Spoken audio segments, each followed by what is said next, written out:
maybe they can come into this one with a little bit more. There's only one way to find out. Yeah, I think the trend that we're seeing too is probably the more favored teams favoring themselves on nuke against lesser opposition. I know that obviously at the higher levels here in OCE, the top teams like playing nuke. So if you fancy yourself as a better team, you've got to be proficient on nuke. So maybe that's just a sign of where things are at and where Paradox see themselves as a better nuke team because they play it a little bit more at the higher level. But the CT side now for MAKO is going to be key for them. We saw teams meet their end by not executing the key fundamentals. So I guess we'll find out exactly what is in store for us here as we do have Paradox versus MAKO, and MAKO are ready to receive the top site rush coming out here from Paradox. They will make their way in. Callum Murray and Zilla make it very difficult as K-Star playing around those silos does manage to keep things relatively rock steady here in the top site. Jimmy again chimes in, and again they find that pistol round MAKO Shark, and this is the start that they wanted. So really in this game, you're shooting for 9 rounds on the CT side. Looking at the global statistics for the last year, it's 54% CT sided when it comes down to it. Obviously, as if you're Paradox, then you're going to want to push past the 6 mark. But the problem is always losing the pistol, and more specifically, losing the pistol without a bomb plant.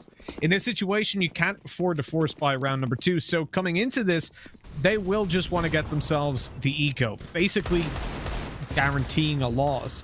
Surprised actually that they go towards outside. Typically, when you don't have any rifles, you concede outside control because ranged duels are not going to go in your favor the majority of the time. And surely you can go look for some deagle fights there, but the majority of players are playing with Glocks and a P250. It's only Eckel who actually has the deagle in his hands.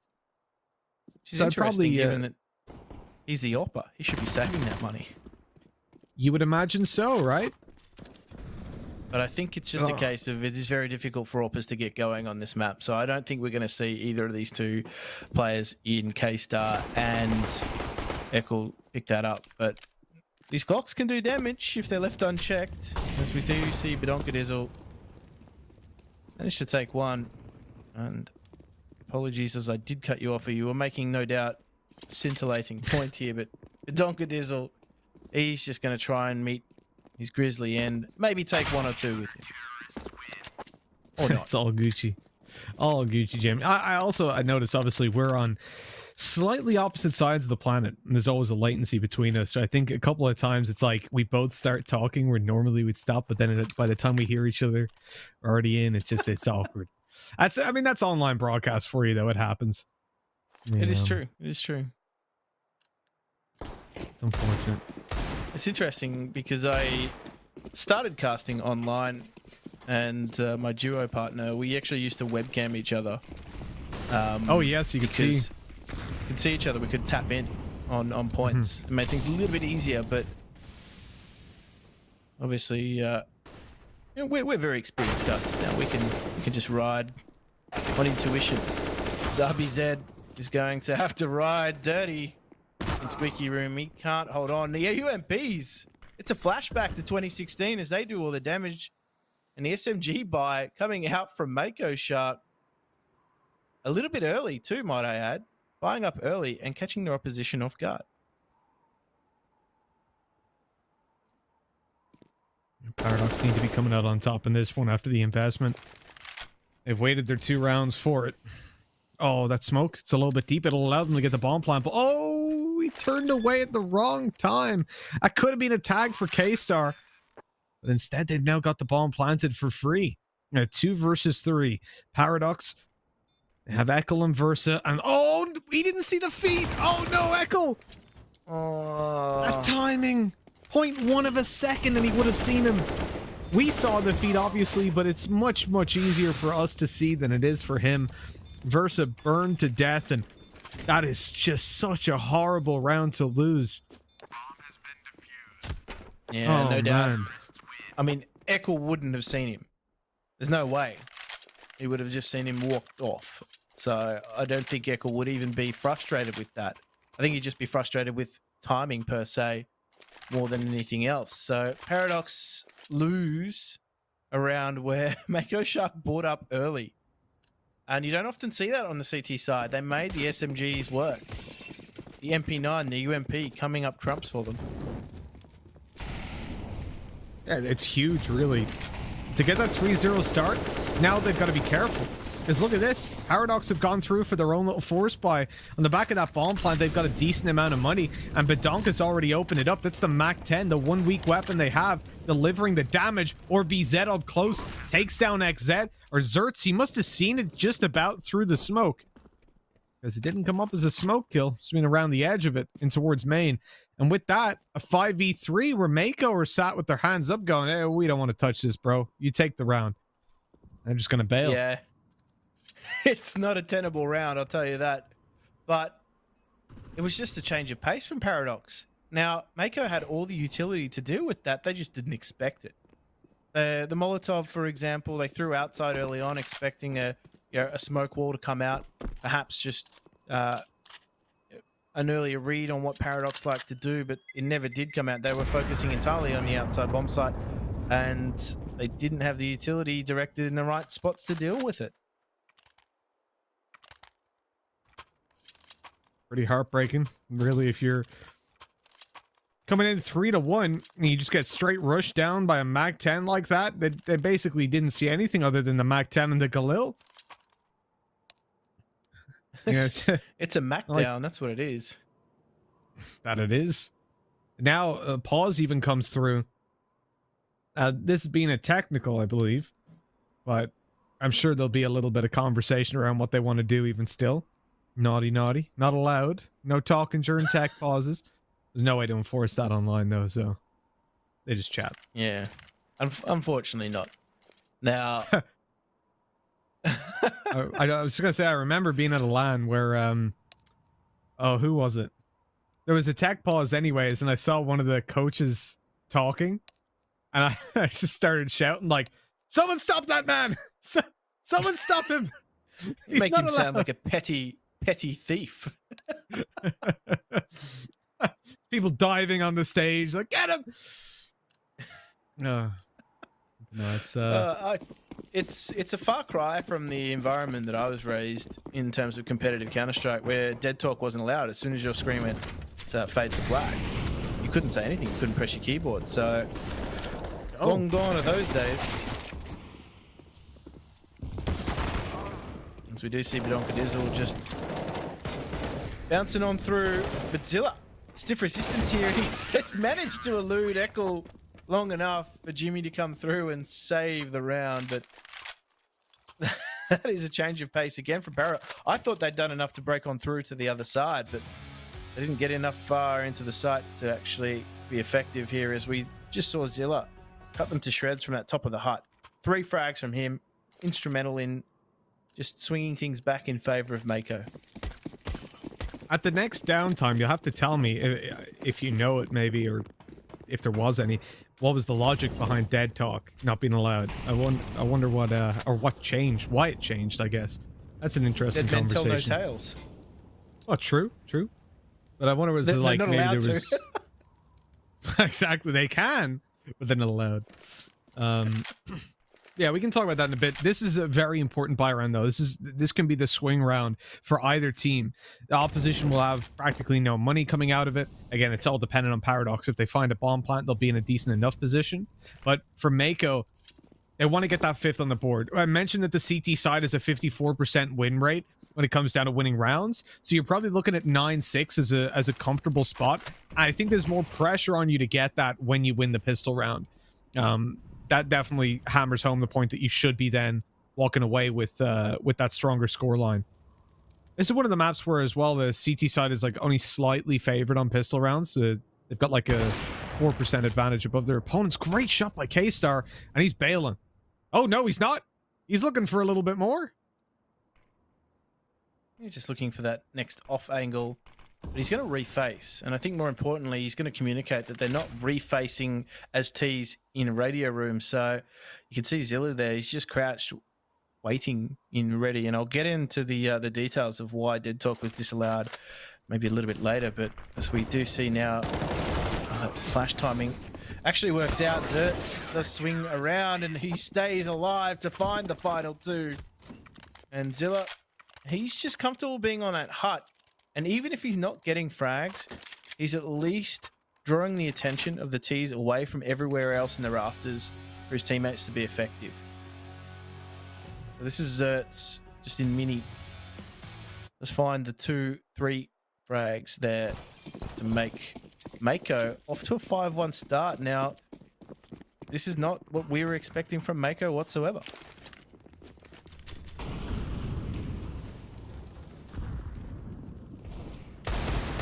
Yeah, and oh no, the Deagle's got up close. He's grabbed himself one. It looks like that's all that's going to be allowed, though. So what is essentially 6-1 at this point, or should be?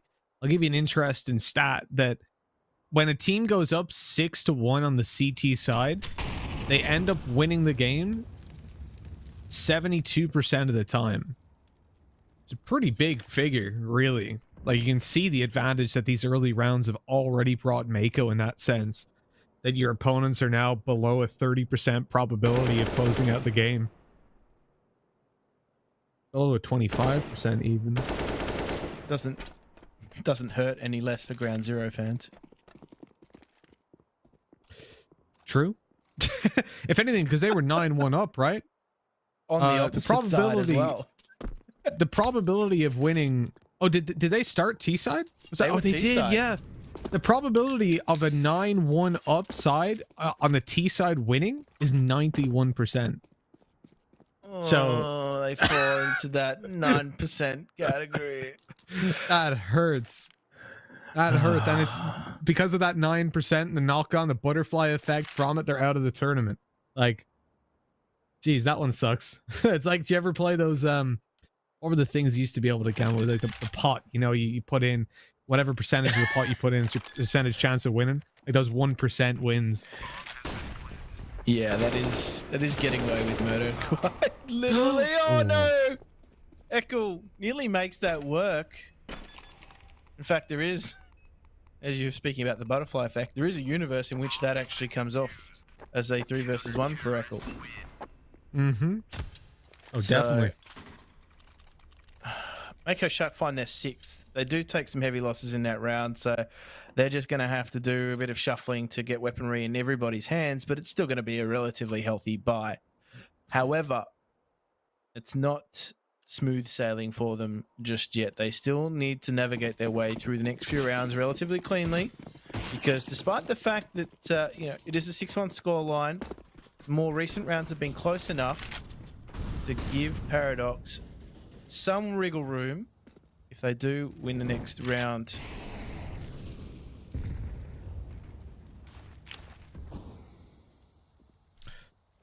Yeah, 328 times this year, 6-1 has gone up for the CT side, and 72% of those times the CTs have won the game. We'll see if MAKO Shark are going to be able to follow through on that and increase the stats that little bit more.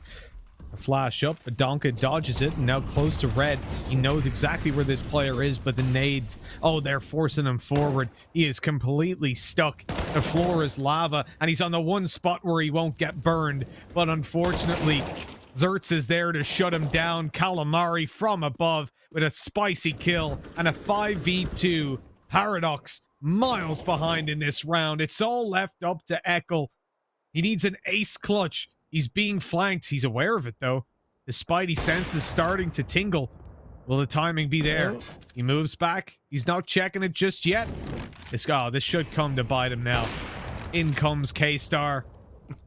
Holding onto the shot, not getting the chance. This player's absolutely everywhere. At least he's got one kill. Oh, we got the no-scope headshot there as well. Gorgeous. So at least in that sense, he gets something out of the round. It was 2 frags. He takes 2 guns out of the CT economy. Will there be a knock-on effect later on down the line? We'll find out after this round. But this is, again, we're seeing a Mac 10 coming out from Badonka Dizzle. Now, I'm not sure if that was actually dropped for him. I'm curious as to whether or not that was dropped for him, because if he at least would have had the money to get himself into Lil.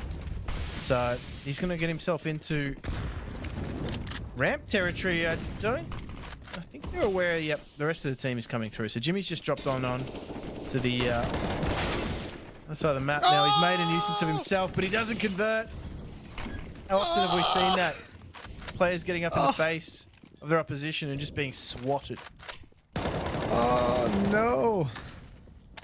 That hurt me as a player, as a human being, to watch that poor guy. Those are some of the hardest shots to hit, really, when the panic sets in. Or BZ just destroying them. My God, this is not okay. It's just not okay. Paradox answering back. They're not happy with the position they're in right now, and they are showing it. As MAKO Shark will lose this round. They're going out for a save now, 7-2. And that brings the probability of winning from 78% to 74%. Still not bad. MAKO Shark, miles ahead. Not a huge swing. Not a huge swing. However, they need to save these weapons. So I think the only one in danger of potentially losing it is Zilla, and he holds on. So at least now they're going to be able to shuffle those around if anybody's short on change. But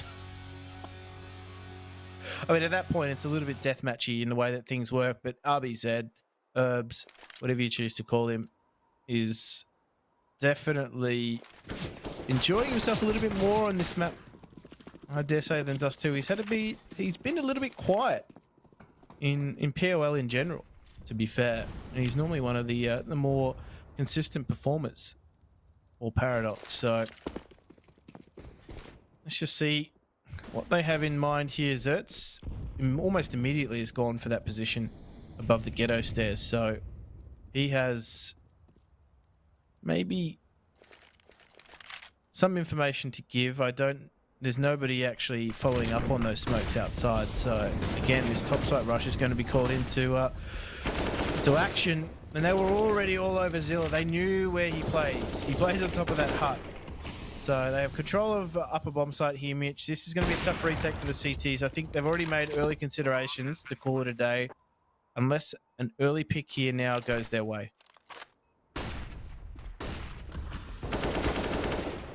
No, well, it doesn't. Jimmy's just ran out in the open to look for that, and with Zertz so low, there's no time to go for it. Well, there is time, but there's no win probability really to play around. I'm quite surprised. So we're at 7-3, right? And really, things don't get a lot better for this team until they hit like 5 rounds or 6 rounds.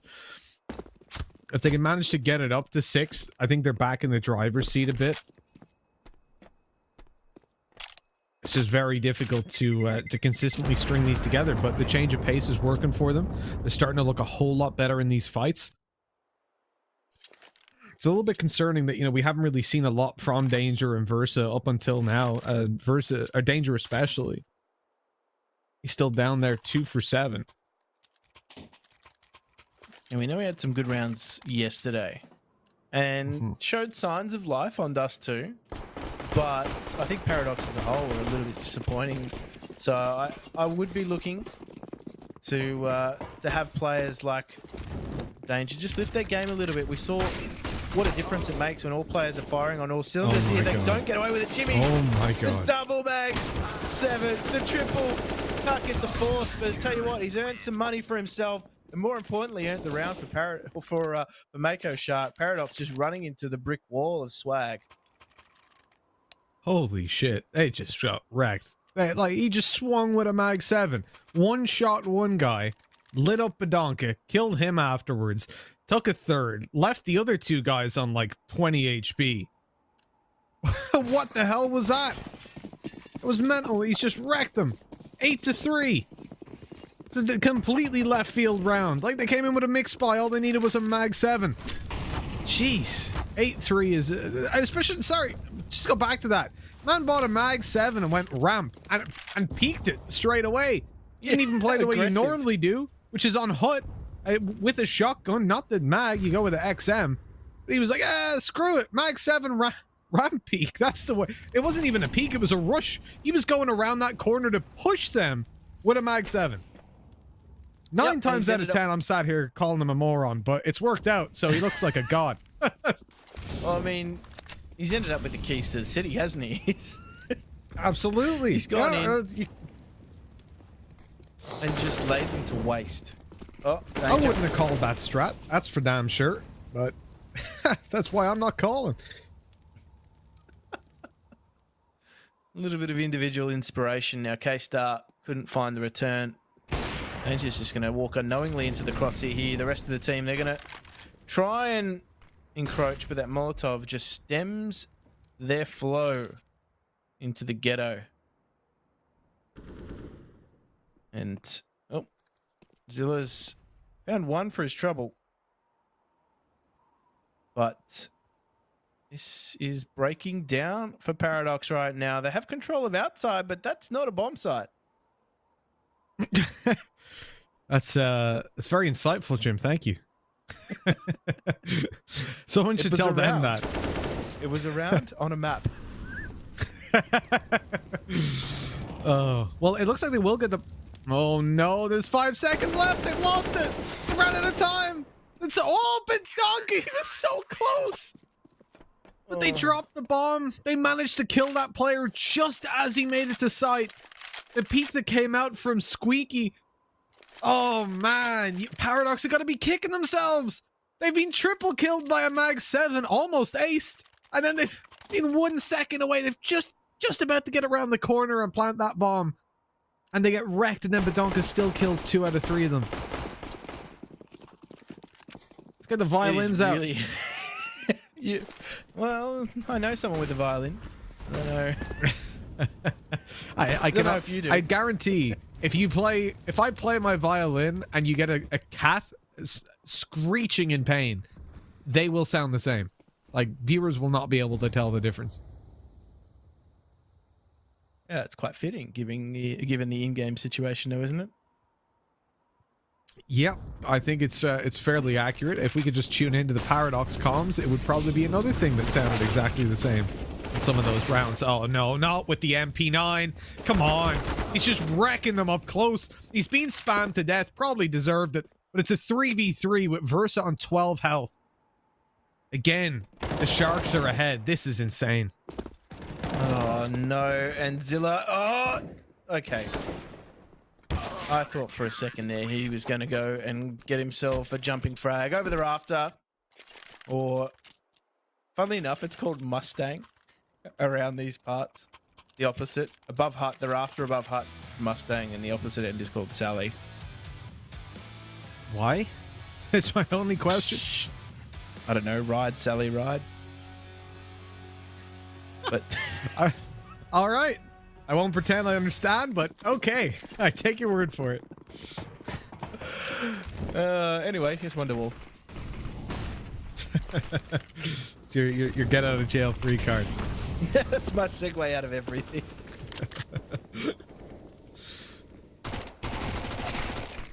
Oh my, this is... Oh no.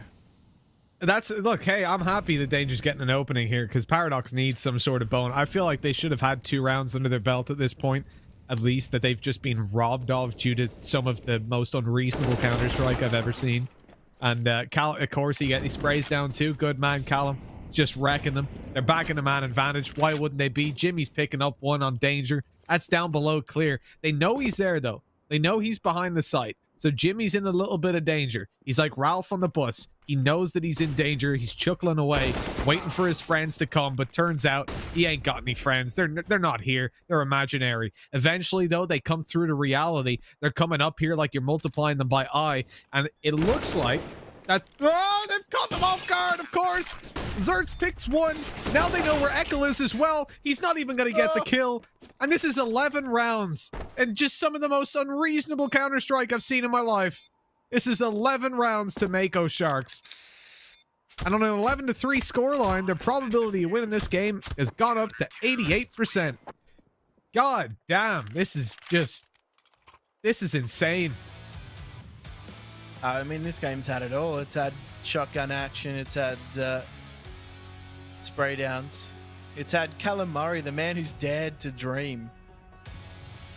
And even Zertz, then and there, picks up Badonka, who's just trying to cover the plant. And Paradox, it's not going their way. However, I do like the changes of pace from Paradox, but they're just not having an effect in a lot of these rounds. It's Mako Shark just being able to hold steadfast when needed.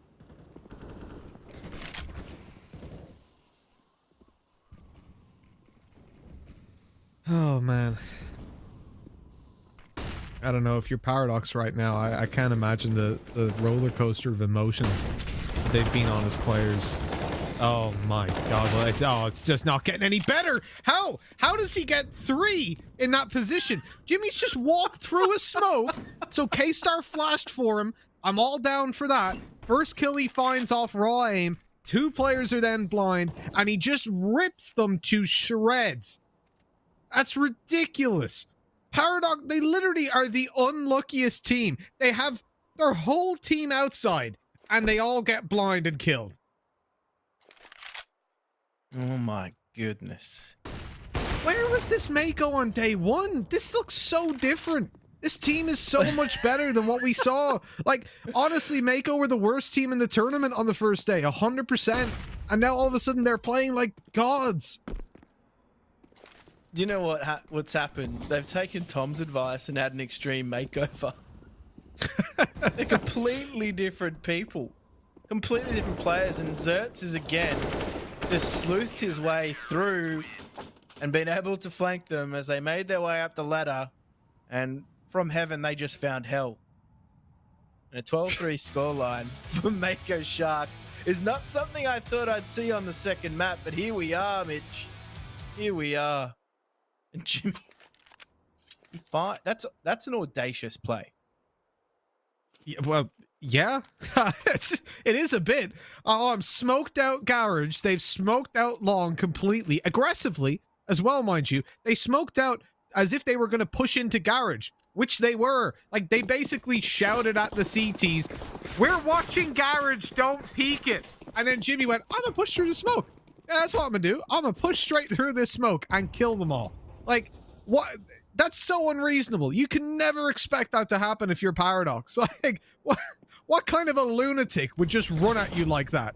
Jimmy, that's who, and he's going to kill 3 in the process. Now they're being torn apart, though. It's a good start for Paradox. They've got a round that's going their way. They found it at last. They even finished it with a Kobe. Great. 12-4. Yes. Here's the comeback. I want to believe. I want to believe for their sake.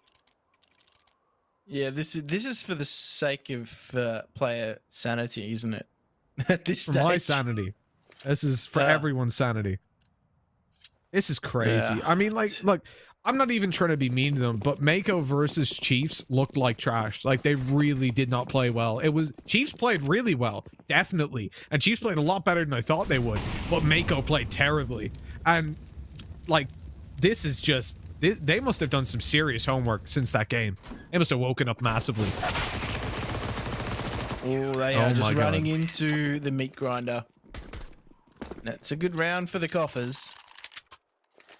Paradox find themselves much needed round, but in comes the buy round. So let's just see what Paradox hold on to. And they're just going to go for the full bonus round. They're just holding on to those SMGs. Do you want to know the worst part here, Jim? I've just watched that round back on the stream, and the flash, although technically it got the assist on all 3 kills when Jimmy ran through that smoke, didn't blind anyone properly. They could all see him, and he just killed 3. Like, that's just made that a million times worse. It's one thing if they just hit a really good flash, but it's another if you get wrecked. Just as Calamari got wrecked.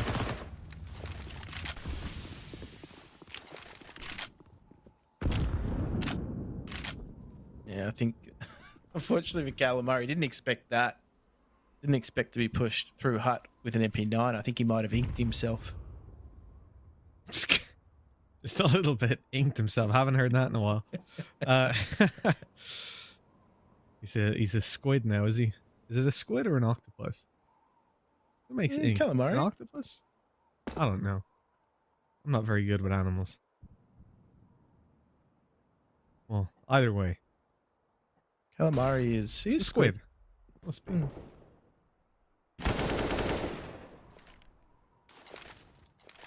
Yeah, either way, like the position right now for Paradox, 5 versus 3, they're versus AKs. I wouldn't even mind it that much if they lost this round. Reasonably, they should lose this round.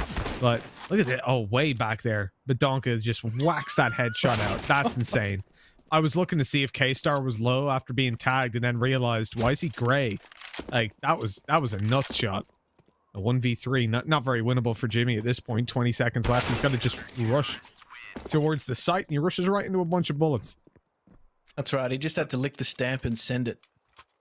He couldn't get it done. The upside there is that they killed him in heaven and didn't allow him down because he had an AK, and that could have been retrieved by one of the other two players who had just an MP9 and an MP5, so they would have liked the AK. The other thing is, too, that's the bomb right there. It's taken down. K-Star drops the bomb in spawn, trying to take that fight.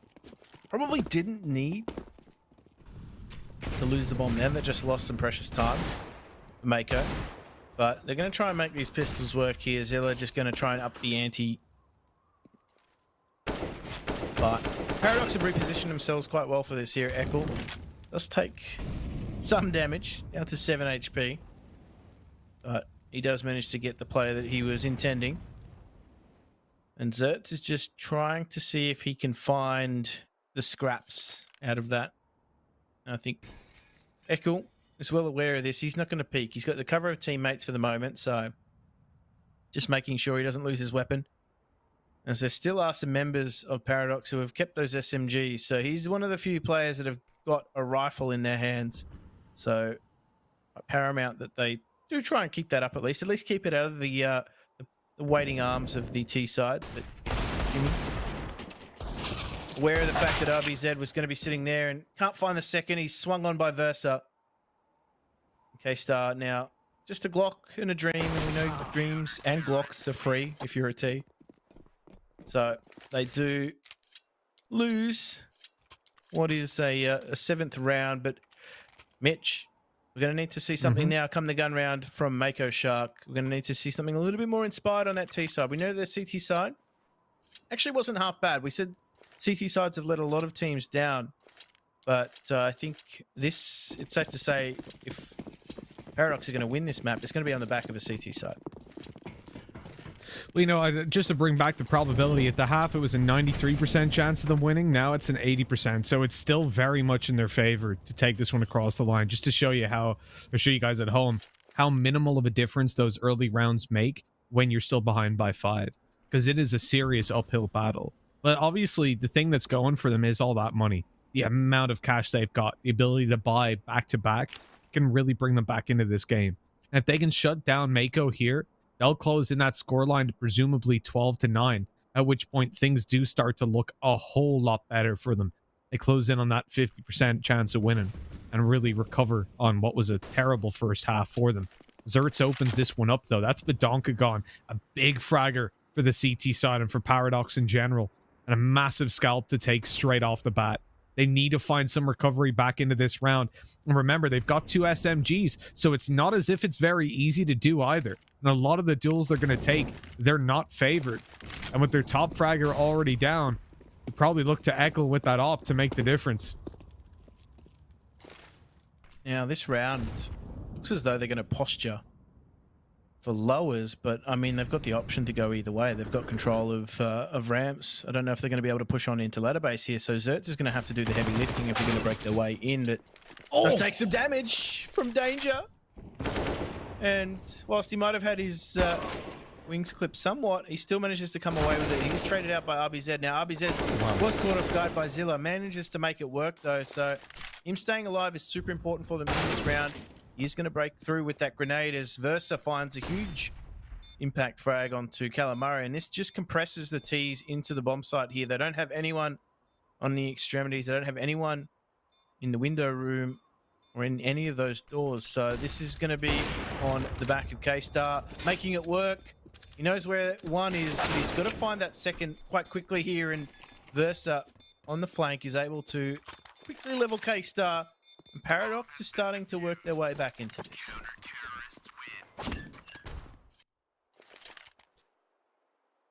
Oh man, 12-8 is a much better scoreline for Paradox. They're getting back into this one, and I can almost feel a close loss coming. How heartbreaking would it be to know that if that first half went even a slight bit better? But as I said, there were a lot of rounds I felt like Paradox should have won in that first half, and they just got stolen away by just insane plays that consistently came out from MAKO Shark, and some wild, just completely unlucky timings that hit them again and again. And when we look towards the scoreline, or we look towards this round, excuse me, this is very important for the scoreline. If Paradox find it again without a bomb plant going down for MAKO, you could be looking at a 12-10. And again, a really nice buyback from them into this half. At that point, I think they're pretty much neck and neck, right? They're back within reaching distance for either team coming into that buy round. But the problem is always going to be, at this point, Paradox have got so much money. What they don't have, though, and what they can't buy, unfortunately, is outside control. As Eccles even forced back, I would have thought, after missing that shot. But he continues. He re-peaks the angle. Luckily, nobody's posted on it anymore, scared away by the resounding blow of the op shot. And so he is given freedom to at least maintain a little bit of posture out here. My only problem with them having outside control is their only presence elsewhere on the map has just been eliminated. So it's going to be on Zilla to see what he can make work. And I said it before, outside's not a bomb site, but they're going to try and make their way into top site right now. It's the gatekeeper. Just makes things difficult crossing Squeaky Door, and it's just on Zilla now, and his jig is up. They know where he is. Have to turn from that flash. And he's got 25 seconds to work with, but fortunately he does have the bomb. He needs to clear out Badonka here. Enters into a very awkward spray, and that goes the way of Badonka and Paradox. We wrestle back some momentum. They've brought it all the way back, really, from the depths of despair. Paradox are now on the board at 12-9, facing into what should be an eco. And a huge hold. They actually hit a shot onto Echo, a one-tap from outside all the way to hell when he was holding the angle with an op. So it was really nicely done. But RBZ is the player that pulled that round completely back. Without him in position to take that double as they crossed over, that was done and dusted. So fair play to him for hitting those shots and keeping the dream alive for Paradox. As they look for their 10th round, they're up against Pistols and presumably quite a fast play. And they're just going to explode onto this top side. Versa. He's holding strong, but he eventually does go down, and so does the bomb, so that's just going to chew up valuable time that they do have to try and get that bomb down, and Badonka Dizzle and Echo combine to just deny any sort of economic stimulation for MAKO Shark. Regardless, they are still going to buy. And I need to find some inspiration. We haven't seen a tactical timeout, though, Mitch, and I think that might actually harm MAKO Shark right now. That they're looking more and more like an endangered species as these rounds start to tick by. And the lack of tactical timeouts is something we touched on, obviously, in one of our earlier games, Jim, and it's sticking true, isn't it? When you've lost so many rounds in a row, I'm surprised teams don't default towards that. What they are defaulting towards is outside control, and they're getting it very easily. It's been offered up on a golden platter, with Paradox not playing nearly with the same form of aggression and holding down this part of the map as what we saw from MAKO Shark. But there's no difference in success levels, as obviously they've just caught them as they push into sites or try to even get near them. At the moment, this kind of tight turtle style is working very well, but it is dangerous. If they manage to find one or two opening duels, they have an immediate bomb plant, and that's always a little bit scary, and you're leaving yourself in a position where you can't properly stack up a site. They've even given up ramp control after just a small fight from danger. A whiffed shot and he's gone. And with that, MAKO have got pretty much everywhere on lockdown. Thing is, Eccles fallen very passively into the spawn, and he's just holding that outside push with the op. As RBZ goes down, he should be able to... Yeah, there's one. Catches him off guard, and now those players are pretty much stuck. Badonka comes in to clean up, and they're regaining control of hell. This is such an unconventional hold from Paradox, and it's working for them because MAKO are just not sure what to expect. These angles are... They're giving a lot of freedom away to MAKO, but Callum has to find 3 frags. He cannot find anything more than what was presented. And that is interesting to me that, Paradox, they're not even contesting outside. They're just sending Versus straight down the vent and taking control. To be honest, I think it's a little bit more spawn based than anything else. They're just sending someone down, taking control of the vents. They're not letting MAKO Shark, even if they wanted to, have an easy option into the vents. You've seen a lot of T side take control of vents early on and at least try and get someone in there to be that splinter cell to make things happen. And we talked about him a lot in the first couple series yesterday, Bedonka, and he was a bit quiet in that first map, but he's starting to have a little bit of resurgence as well. So I think, a key player for them, obviously calling the shots for them too, is going to be needed in every aspect right now. But I mean, CT side, you can always say that IGLs have a little bit more of a break on that CT side. They can just focus on their own game, but I don't think that's always the case. As Paradox just edge closer to leveling things out with MAKO Shark. Again, MAKO Shark just going for that outside control. I'd love to see something maybe split between Mini, take control of Squeaky, send someone down those vents. That would make their job a little bit easier.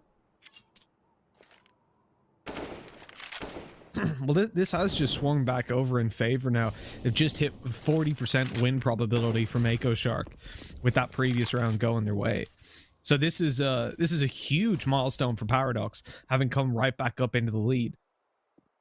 I know they're not ahead in scoreline, but in win probability at least. Good shot by Danger. That's a worthwhile trade. He's overextending, though. He's going out for a little bit more. Calamari trying to catch the rotates, coming down through the vents. But he's just going to keep the control they have in secret. They realize that there's no push down here. Not from those angles, at least. As all the players are coming in from ramp. All 4 barreling through these 2 choke points. Utility still in play for MAKO. They could molly off one of the sides that they want to, but Zertz is down, so never mind that whole plan as the CTs just overwhelm the site. K-Star and Jimmy answering up with kills of their own. Jimmy trapped down below, though. His teammates can't help him, and they're, maybe they can. Through the smoke, K-Star is able to help out, and Calamari swings on the double doors.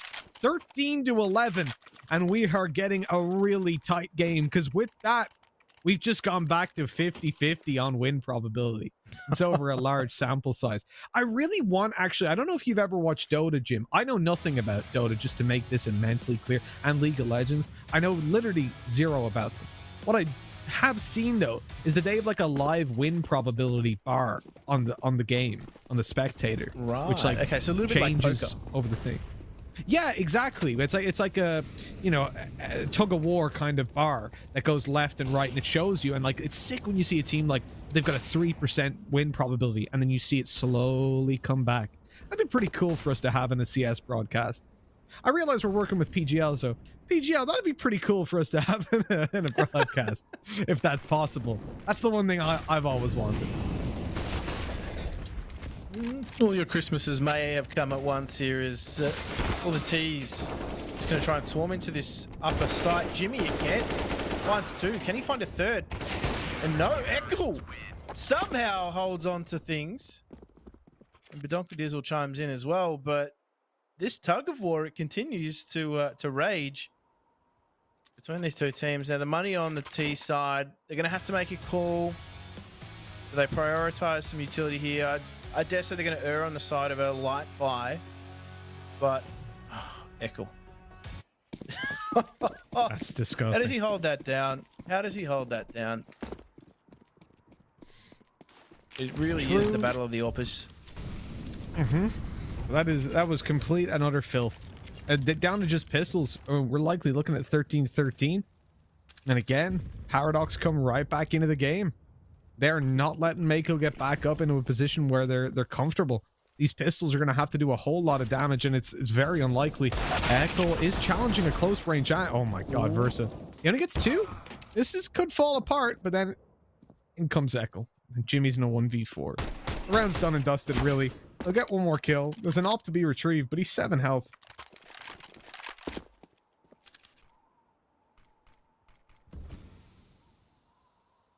It's not going to expect the positioning of Bedonka. It's one thing to note. So he might be able to nab another kill here, but I think they realised that he may have... okay, he's just going to chuck it away.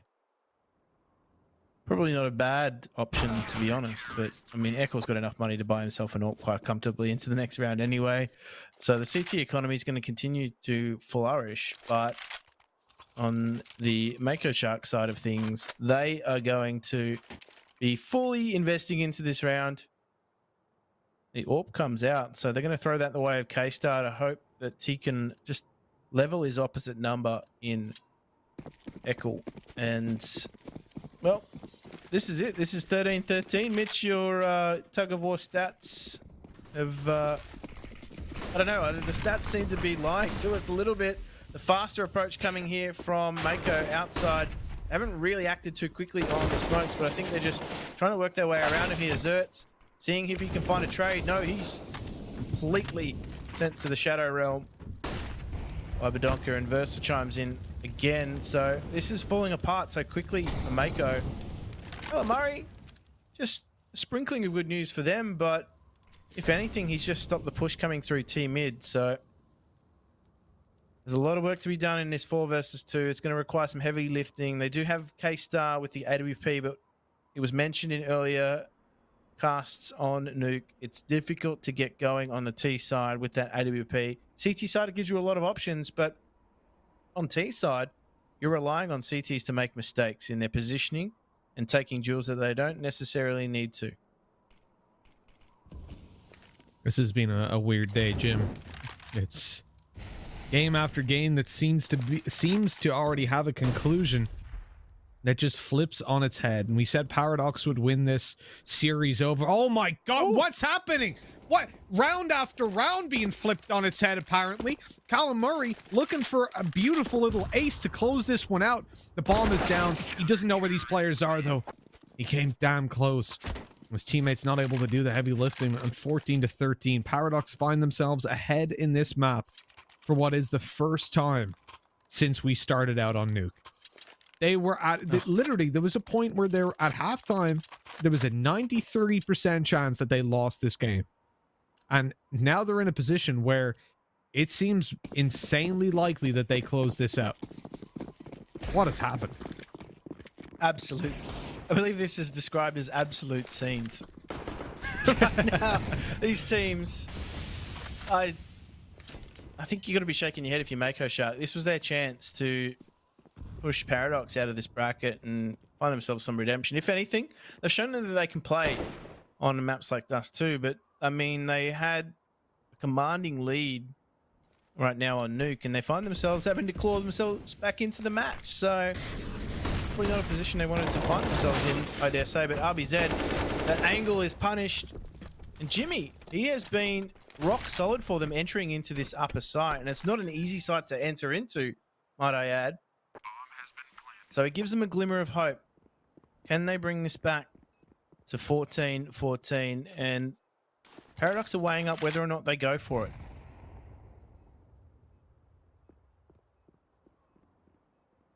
I don't know. 14-13, you can afford to save.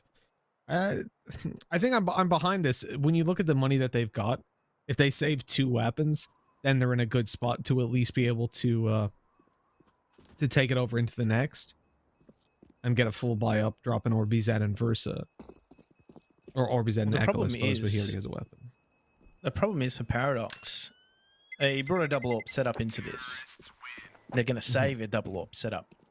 So the issue with that is they're relying on shutting them out of the bomb sites completely, because retaking with a double AWP setup on Nuke is one of the harder tasks. So I think if they don't get the opening picks with these double AWPs and try and do something a little bit funky with them, they can find themselves in a bit of trouble.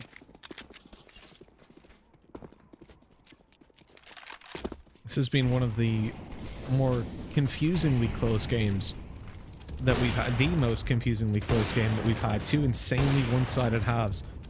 Mako getting right back into it at the last second. Now 14-14. Looking for a victim in the door. I can feel Echo hitting this shot. It's just whizzed past Callum Murray so many times. Oh, he's playing with fire, and he left just as the shot rang through. Literally a second. 1 second earlier, or he's 1 second later rotating, and he dies. But Echo doesn't hit the shot. And so MAKO will maintain their 5v5 situation. They're moving towards the ramp, looking to pressure Danger. We said he's had a rough game, a rough couple series, and look, 7 for 17. It hasn't really picked up. But with the op in hand, he'll look to slow this push or stop it completely. He has been pretty good at holding ramp, and that he's gotten away the majority of the time when he's pressured. But look, it's because of that super passive hold. He hasn't even got a shot off, and he's already down on the B side just after one piece of utility came his way. Yeah, the problem is the angles that he was holding, one pop flash. And it doesn't even have to be a good pop flash. It just has to go ring past that box, and he's going to be put off the line. So Echo pushes Squeaky with that AWP. Now, one of those AWPs already taken out of play. So this is where things are going to get a little bit squeaky now for Paradox as they do turtle up onto this top side. I think they've made the right call here too, by the looks of things, is that is exactly where MAKO are going to go. They don't have time to go anywhere else, and that relies on Zerts to make that entry. And they are just going to run into the brick wall right now. Jimmy, he's been great at entering here, but he's going to have to clutch this out. 8 seconds left. You can see the members of Paradox were already running away, and they bring up match point. They were not going to lose that. And MAKO Shark, they're going to make do now with what they've got. K-Star immediately buys in with the AWP, so you're not going to be expecting a faster approach with the T-side AWP. At least immediately, anyway. The only instance I've seen of that is if they do send them up towards Silo quite quickly, or Marshmallow, to try and make a difference outside, but difficult to make work. He's going straight for Squeaky, in fact. And he's got it. Look at that, swinging the door open on an opening duel. As Eccles gone, MAKO back up in a 5v4, but the push by Zerts. But Donka's got such a good angle. He's close to 30 kills now. This has been a huge series for him. I single-handedly keeping Paradox alive in a lot of scenarios and most of these rounds. And at the moment, to have pulled that back still leaves them in a disadvantage, right? They're at a spot where they can't exactly cover all their angles. Certainly not towards outside. And Ramp might be pressured in a second. Danger in the same angle he's been holding so passively so many times. A flash is to come around, and that doesn't force him back. It does eventually. He's a little bit late on the fall down, but it looks like he'll make it away with his mini knife. As we go into the 4v4, losing ramp control, losing outside. This looks like it's going to be a B hit, at least if I'm Paradox, that's what I'm calling. Yeah, what is that? That's a letter opener. It's not even a knife. Navaja knife, I think. Something like that. Trash is what it is. Now, Badonka Dizzle, he's got control of Hell, or ladder base, if you were from the old school. Now, Zilla's done a great job of opening up B for his team. So he's got them in at least now, and this is going to be maybe a potential overtime here. If the post-plant positioning is good from MAKO, they can lock Paradox out. And in fact, they're going to try and put all their eggs into one basket. That basket is going to be the ramp, but there's only one player watching it at the moment. But as soon as that is called into action, they're going to turn around, pivot on a dime, and try and make these things work in their favor. The trades are not favorable for Paradox whatsoever, and they are just holding strong here. MAKO to force the overtime. It's all on Badonka Dizzle. He has been fantastic, but he's going to be called on one last time to try and take the match, and he cannot. We see overtime now between MAKO Shark and Paradox, and it is going down to the line. I think MAKO Shark have made a bit of a meal of this because they were in a commanding position come the turn of the half, but we find ourselves in overtime. Yes, we do, Jim. It has been one hell of a journey. There's a point where one team, MAKO Shark, had a 93% by the general statistics of Nuke chance of winning this map. That's over 134 games sampled. And yet, here we are. We are in an overtime. Large sample size. Again, I feel as though your sample size and your sheet, you need an oceanic column. Yeah, genuinely, Jim, I do. Apparently, this is sheer madness. That's only looking at like a high level of play across the last 12 months. It's not even overall Nuke statistics since this map came out, but it's like even if you discard those, you can see how convincing a 12-3 scoreline is, right? It's pretty damn good. And to then turn around and be in a spot where they very nearly lost the game, and now they've got to fight in overtime, they're back on even footing. It's insane. And Badonka dropped 30 kills. Now, I hate being that guy, Jim. I really, really do. But Danger has had such a bad game. And secondary opping as well, holding ramp. I think he did his job very well holding ramp, just to be clear. And if anything, I want to commend the fact that he didn't play aggressive ramp opping to try and get more kills. He just played on the ropes and dropped down as soon as he got any contact, because his job was to make sure they don't push that. And if they do, make sure they've got the info. And he did that. So I think a lot of players, myself included, would have been peeking that with the op to try and get the kills. But he realized, I'm not hitting my shots. So let's play a different strategy. Let's help my team out. Certainly has been enough to help them out, because again, they were down by so much. And on the flip side of things, you got to highlight Jimmy. He's been just sent, man on a mission into that top side, and he's been making it work. The problem is he's been doing it, and all he's been doing is squaring the ledger. He hasn't been giving them a numbers advantage. Unfortunately, the frags weren't falling their way, as Versa does find Callum in the door. So they got themselves into a good position. Now, Callum didn't need to go down that early. If he could have just stuck around maybe while his teammates took some positioning in the lower bomb site, he can be a real thorn in the side of rotation, because he does prevent CT sides from rotating through. We've seen Danger in this position before as well, and might be good for one. Make that none. Zertz finds the entry onto him, and they will find themselves in possession of a bomb plant in lower bomb site. Now, this is where Callum would have been really handy to have, to just at least sit in the vents as well in that post-plant positioning, but not to be the case here. The CT rotation is coming through, and the retake is on.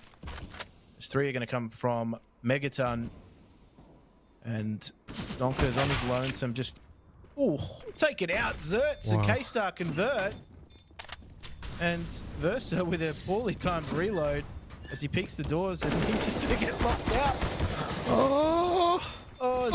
They've thrown it away. But hold on. K-Star's got it done. He's playing Ring a Rosie, running around that site, and kaboom! The round goes their way. Sorry, how did Versus survive that? That man was standing 3 meters away from C4, and he's just like, yeah, no worries. It's like an action movie. He's walking away from the explosion like, yeah, it's cool. I got all the bad guys. I mean, the building full of potentially innocent people is blown up. But other than that, you did a great job. What a round. That was wild. He must be wearing one of those coveted Lorna Jane garments that can apparently prevent viruses. Look at what? How does he survive that? How? I've died from way further away. That's ridiculous. That's some Bruce Willis Die Hard level survival. If you're standing above that bomb through a massive sheet of concrete, you die. He's just staring at it like, I don't care. I don't care, bro. I'm too hard for C4. I didn't even look at the explosion. Exactly, yeah. Cool guys don't look at explosions.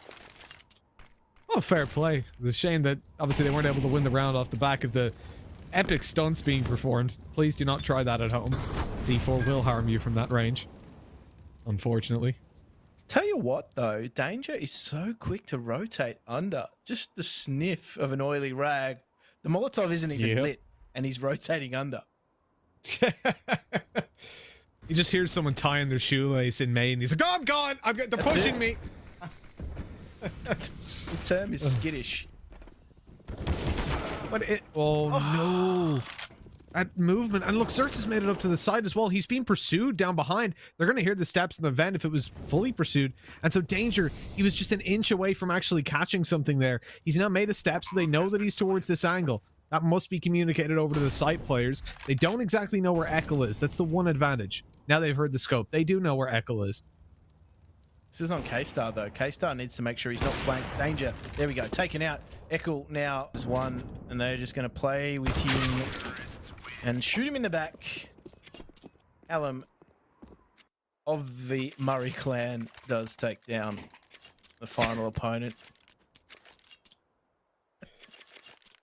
I'm doing my best Wait a not to say second. Callum Murray. You don't It want haunted me enough. Tom will be molding over there. Well, what's it called if Tom does it? He's already bald. Like, Sprouting? I don't know, yolking? It looks like an egg. By the way, I've never had... Oh, I have had calamari. It's they're the squid onion rings. They're disgusting. I thought they were normal onion rings. Oh, well, I like you. I thought they were normal onion rings at a buffet, and I picked them all up, and then, yep, that was a terrible life experience. But I just realized the joke you made earlier, Jim, about inking himself, and his name's calamari. That's great. Nice. I don't eat that kind of food. I just eat pizza. That's why I'm so fat. I thought all that was available in Ireland was potatoes, but speaking of potatoes, this potato topside hold has been dismantled, and they are looking slightly French fried.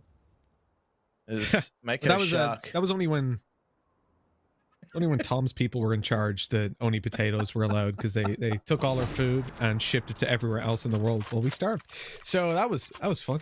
But they were able to build a very nice world monument in a big glass house. True. Also, potatoes are awesome. So there is that. Genuinely, I eat potatoes every day. Have you ever just tried? You ever roasted a potato? And then, like, in the oven, Never. just put it in there for, I don't know, till it's done. And then you let it cool, right? And you have it a few hours later. Just eat it like an apple. Just pick it up, just bite it. It's great. Honestly, it's the play.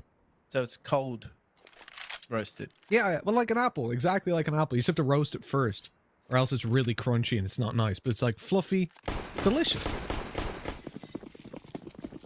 Just void of all moisture. Yeah, true. You probably want to get, like, a good drink with that one, like a big 2-liter drink. But other than that, it's great. Well, this is a key round as we wind our attention back from the most useful vegetable of all time back towards the game, as this CT tested as the two take position here outside. Zertz has been called into action once again, and he's held strong, so the number advantage stays the way of MAKO for the moment. If they hold on to this round, they knock Paradox out of the Perfect World Oceanic League. Keep that in mind. That is key context here. As Zertz again strikes, and they're making it work. They're making it work in their favor. RBZ, he's the last one left, and K-Star finds him, and they, in MAKO Shark, have knocked Paradox out in the lower bracket. Mitch, this is not a turn of events we were predicting. Nobody predicted this, a 2-0 to MAKO Shark, but they've performed an extreme